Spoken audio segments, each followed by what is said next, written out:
Esercizio ritmico per la mano destra. Allora, facciamo, che ne so, il giro di Do.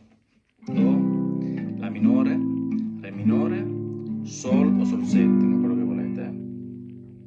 Quindi io uso l'unghia come se fosse un plettro, quindi faccio così, vedete?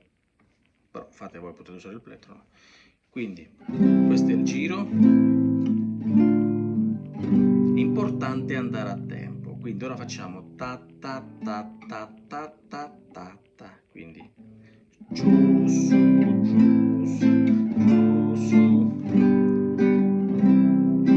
Ovviamente è per chi sa almeno i primi accordi.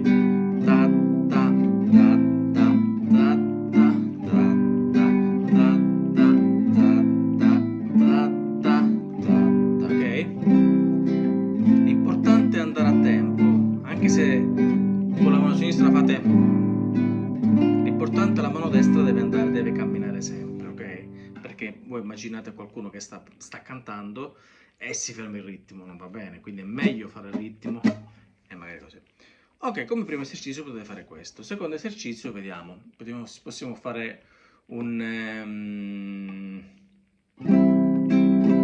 quindi giù, su, giù, però il tempo è ta, ta, ta, quindi è.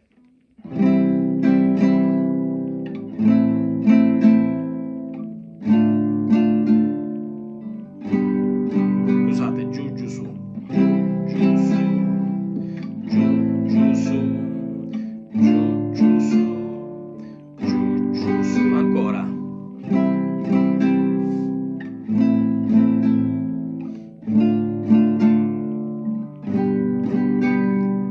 Un terzo esercizio potrebbe essere... Allora, potrebbe essere un po' più difficile. Sempre il giro di Do. Possiamo fare... Quindi giù, giù, su, su, giù. Ripeto.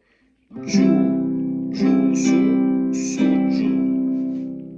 Stoppate il video, memorizzatelo. Allora, giù,